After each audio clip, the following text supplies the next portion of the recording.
अब ice type alien सुनने के बाद आपके मन में सबसे पहले आर्टिक गुआना और बिग चिल का नाम आता होगा, मगर बेन 10 के पास और भी ऐसे एलियन हैं जो कि आइस टाइप पावर रखते हैं और वो किसी को भी अपनी पावर की मदद से फ्रीज कर सकते हैं। Obviously ice type power freeze करने वाली ही पावर होती है और सच में आइस टाइप पावर काफी ज्यादा कमाल की होती है। Number 5 overflow. Overflow obviously water hazard की कॉपी है, मगर ओवरफ्लो के पास एक एडवांटेज है वाटर हैजार्ड से, क्योंकि उसके पास आइस जनरेशन की बेहतरीन पावर है और ओवरफ्लो और भी आइस टाइप अटैक कर सकता है और ओवरफ्लो अपनी आइस की मदद से किसी को भी जमा सकता है। ऑब्वियसली ओवरफ्लो को ज्यादातर आइस के लिए नहीं जाना जाता, उसे ज्यादातर वाटर के लिए जाना जाता है, मगर वो अपने वाटर को आइस में भी कन्वर्ट कर सकता है और अपने अंदर से आइस भी जनरेट कर सकता है। नंबर 4 आएगाय। आएगाय अपनी आंखों की मदद से अलग अलग तरह के अटैक कर सकता है, जैसे कि वो इलेक्ट्रिक अटैक कर सकता है, लेजर बीन अटैक कर सकता है, फायर अटैक कर सकता है और वो आइस अटैक भी कर सकता है। और अगर आपको याद हो तो आएगाय ने सबसे पहले अपनी आइस पावर का ही यूज किया था -10 में, जहां उसने अपनी एक आंख की मदद से ही क्लेंसी को फ्रीज कर दिया था। सच में आएगाय बेन 10 का एक काफी ज्यादा पावरफुल एलियन है, मगर वो अंडररेटेड एलियन भी है। मगर मुझे आप बताओ कि आपको आएगाय कैसा लगता है? मुझे तो आएगाय काफी ज्यादा ऑसम एलियन लगता है, क्योंकि तुम ही सोचो आएगाय के पास सब तरह के अटैक हैं, ice attack, laser beam attack, electric attack और भी कई तरह के अटैक हैं आएगाय के पास। Number 3 freeze blast. अब फ्रीज ब्लास्ट हीट ब्लास्ट का ही एक दूसरा वर्जन है, बस हीट ब्लास्ट का दूसरा वाला वर्जन यानी कि फ्रीज ब्लास्ट जब आता है जब बेन 10 को सर्दी हो रही होती है। और अगर ये अल्टीमेट्रिक्स में होता तो फ्रीज ब्लास्ट का डीएनए अभी तक अल्टीमेट्रिक्स स्कैन कर लेती, क्योंकि अगर अल्टीमेट्रिक्स को कोई और डीएनए दिखता है मतलब कि फ्रीज ब्लास्ट का डीएनए भी हीट ब्लास्ट से थोड़ा अलग है,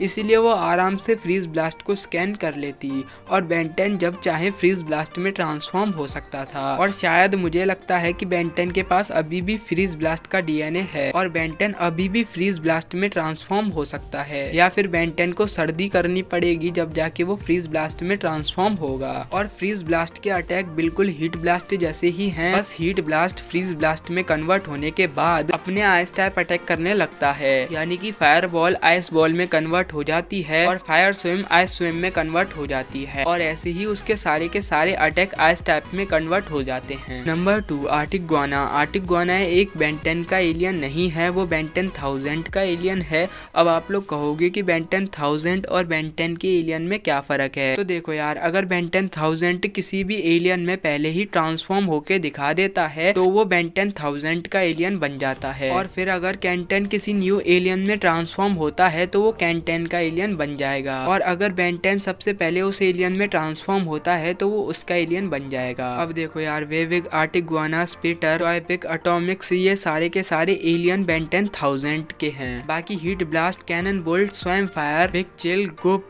आएगाय, ये सारे के सारे एलियन बेन 10 के ही हैं। कुछ एलियन ही हैं जो बेन 10,000 के हैं। अब बेन 10 भी तो बेन 10,000 ही बनेगा बाद में जाकर, और आर्टिक गुआना के पास काफी पावरफुल आइस टाइप अटैक है। Number 1 big chill. Big chill एक गोस्ट है, इसीलिए मैंने बिग चिल को नंबर 1 पर रखा है, और गोस्ट को डिफीट करना काफी ज्यादा मुश्किल होता है। और हाँ, एक और बात, बिग चिल फीमेल नहीं है, बिग चिल मेल ही है, और बिग चिल के पास काफी तरह के आइस टाइप अटैक हैं। हालांकि जब भी बिग चिल किसी भी चीज को फ्रीज करता है सबसे पहले उसके अंदर से धुआं निकलता है, फिर वो बाद में जाकर आइस में कन्वर्ट होता है। ये थोड़ी डिसएडवांटेज है, मगर बिग चिल के पास और भी अटैक हैं, जैसे कि इंटेंजिबल होने की पावर, जिससे उस पर किसी भी अटैक का कुछ भी असर नहीं होता, और वो फ्लाई भी कर सकता है। इसीलिए बिग चिल को मैंने नंबर 1 पर रखा है। यहाँ पर ऐसा कोई भी एलियन नहीं है जो कि फ्लाई कर सकता है। हालांकि अपनी आइस टाइप पावर के साथ फ्लाई कर सकता है कोई कोई एलियन, जैसे कि आर्टिक गुआना और फ्रीज ब्लास्ट, मगर उनकी भी कोई ना कोई लिमिट होती है। मगर आप बिग चिल को कहीं भी उड़ा दो वो उड़ जाएगा, जैसे कि बिग चिल के बच्चे भी गैलेक्सी के पार चले गए थे, और जबकि वो तुरंत ही पैदा हुए थे। तो ये थे बेन 10 के टॉप 5 आइस टाइप एलियन। अगर वीडियो आपको पसंद आई हो तो वीडियो को लाइक कर दो, चैनल को सब्सक्राइब करके बेल आइकन को प्रेस कर दो, और अपने दोस्तों के साथ इस वीडियो को शेयर करना मत भूलना।